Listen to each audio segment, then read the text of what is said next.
Annaleigh just has this compassion, this warmth, this kindness that I feel is really right for Melissa. And, both the real Melissa and the character, I think their superpower is their vulnerability.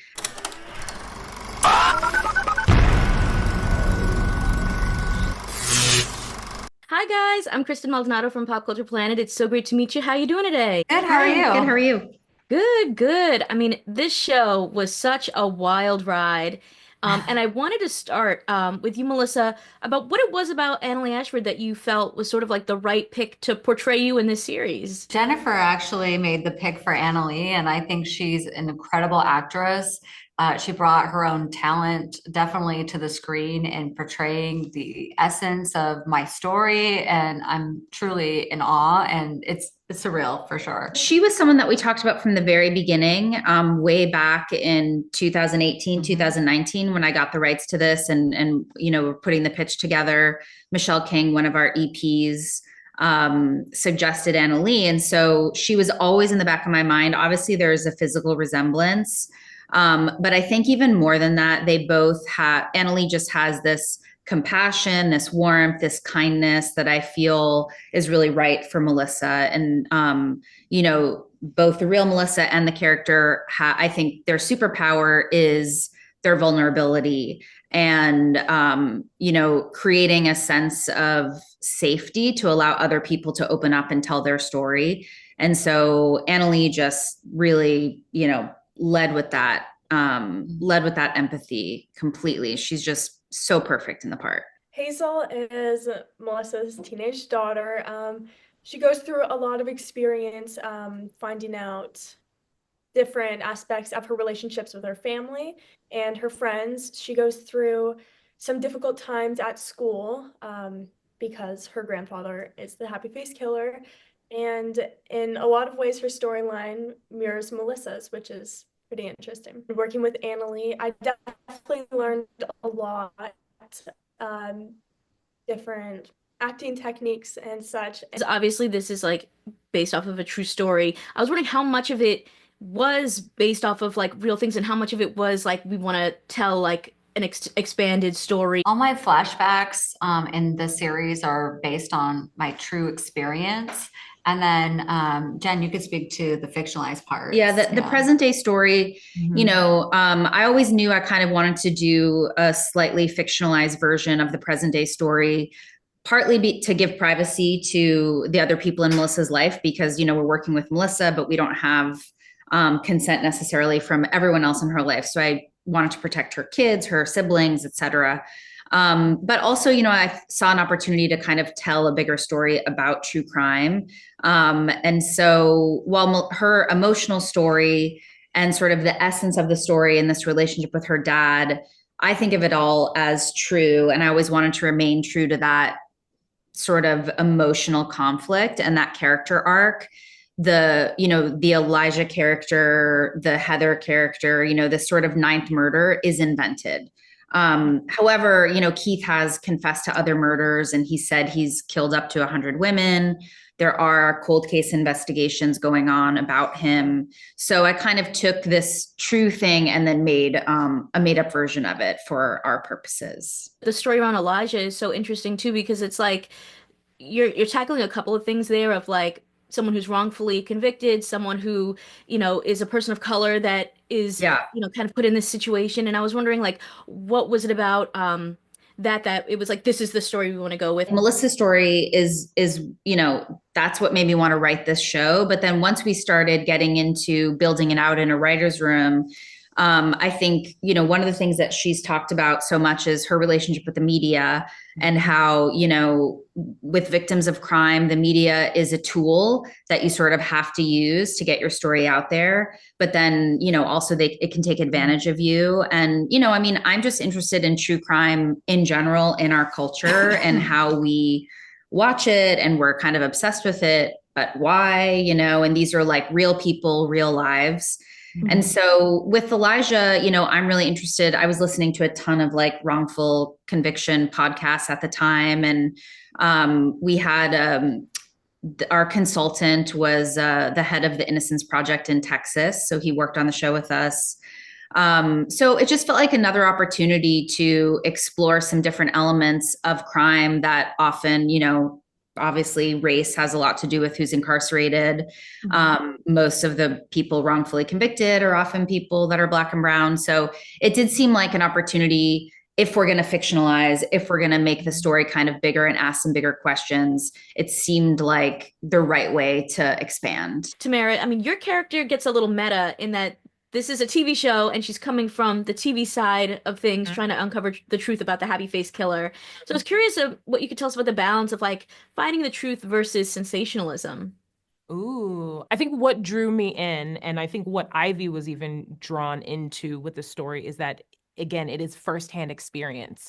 I think being able to be tied to someone who has dealt with this for years and has material and sources that are firsthand is a different way of approaching a story versus, getting it from newspaper articles or meeting the friend of a sister of a person and trying to fit the story around, just little pockets of information versus she gets it firsthand. And it's like juice. It's like being able to mold and play with something and go and shape it the way that you need to.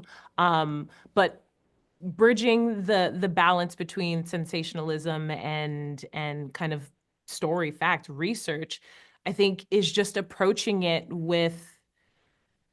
as truthfully as possible. I think the sensation comes from the drama, comes from the fact that it's already true crime, the fact that it is violence. I think that is the sensation, the fear, and being able to act alongside of that or confront that brings in a whole sense of emotion and also trying to stay on the objective. I think ultimately when Ivy keeps both her and Melissa on the story, on the objective, moving and making sure that it is not about each of us, but the people on the other side and the story, I think that's where the balance is. For you, James, I mean, your character, I feel like is so desperately trying to just protect his family in any way that he can figure out how. What can you tell us about what that was like for you this season? Yeah, I mean that's exactly where Ben comes from. Is when they've formed a life together, right? They have kids.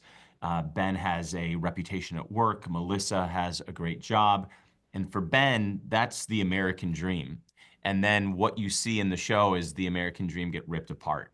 And for him, he wants to do anything at all costs to protect that, to maintain that, maintain the integrity of that, which he can't do. And so I think for audiences, that's going to be really fun to watch Ben kind of his evolution as things start to as the string starts to become unraveled. I was wondering if you guys had either a favorite or a more challenging scene to bring to life this season, just something maybe memorable for you. I would say my favorite moment on screen is one of the first moments on screen where Annaleigh is screaming or threatening my father in prison to stay away from her family, and the neighbors trying to talk to her. I love that scene. It was so real life. Like there's so many times where I'm on a call with either like a crime survivor or a prison inmate, and I'm on my cell phone taking it outside away from my kids, and the neighbors want to talk to me. So yeah, so that's a real life type of scene, but yeah. That's really funny. That night, actually, there was an insane thunderstorm, and we were all like shooting that in between like bouts of thunder and lightning. Oh. So actually, it was physically hard to shoot that Really? too. Yeah. I think there was, I mean, I love the storyline with Ash, who is the son of one of Keith's victims. I really love, I don't want to give anything away, but it kind of has a good arc over the course of the season. And I think your relationship with Dawn is such the heart of the podcast. And so to kind of recreate that for the show with a fictionalized character based on Dawn was really cool to see. Yeah. There's one scene that comes to mind for me. It's in a flashback when Ben sits with Melissa at jail when they're younger with Keith. And for me, Ben is in that scene. He can't find his words. He can't find his center, and he's so shaken by sitting in front of Keith. And for me, that was really an interesting scene psychologically to walk through as an actor. So I'm excited to see what that looks like. I think for me, one of my favorite scenes is when Melissa and Ivy are kind of piecing together the story and finding the last part of the evidence. For that part specifically is like when you are figuring out things and you are working with other people, it is just a reminder that when you do work with other people, they're going to be able to catch your blind spots. You think you know everything, especially Ivy. She's a person who does her research, but she's constantly missing certain angles of the story, and you see Melissa pick that up because she has a different perspective. So I loved that scene particularly because it's just one tiny comment that Melissa makes that Ivy would have never thought of that kind of unfolds everything. And yeah, it's just beautiful to kind of see all of it pieced together, like the puzzle pieces, because someone just says one thing. It's kind of fascinating. I love it. The little details, those little Just little details. Devil's in the Absolutely. details. Offset, I threw around a football with Jimmy, and he felt like my real dad, which is pretty cool. One of my favorite scenes was filming Hazel's birthday cake scene. We got to eat cake, which is always great. And it was a lot of fun. And a little behind the scenes, something that you wouldn't really know, was our candles were actually trick candles. You remember that, Ben? They wouldn't blow out. So they were lit and we were filming and they were like, Kyla, blow out the candles. And I was like, I'm trying. But yeah, that was pretty funny. In addition to this project, I know, for you, Melissa, you've been behind other true crime related projects, bringing stories of people like Gypsy Rose Blanchard or Nicole Brown Simpson to life. What is it about these stories that kind of keep you coming back? I'm really drawn to people who are misunderstood or misrepresented or appear to be misrepresented. With Nicole Brown, I felt that she was a victim and the story was told like a million different ways. And yet I knew nothing really about Nicole other than some adjectives that she was, a beautiful blonde mom that was wealthy from Brentwood. And so I was fascinated getting to know her as a story and what we didn't know. And then for Gypsy, the same thing. I started doing interviews with her in prison, and I felt like there's just so much to unpack there and to dive into. So just curiosity, I think, on these stories. After telling this story, is there another story that you're like already thinking about down the line that you're like, oh, I would love to like uncover more about this? Yeah, I think another story I really want to dive into is Sharon Tate, because we hear so much about the Manson case. Sharon to me is, she's forever young because she was, killed by the Manson family. But I feel that we've all focused on Manson, so I love to tell Sharon Tate's story. That's on my dream list. I also love that you're telling these stories from the perspective of like the women in them and not just the men, which I feel like a lot of times, you're focused on like, the guys who did this, but it's really, I like that this is like kind of like a female perspective on the projects that you're working on. Is that like a specific? I'm absolutely fascinated by women, women victims and women killers fascinate me too, because I think women killers are fascinating in the sense that there's a lot of mental health aspects connected or retroactive abuse. So I want to explore that more as well. I want to thank you both so much for your time. Congratulations on the show. Consider subscribing if you like this video and get even more entertainment news at popcultureplanet.net. See ya!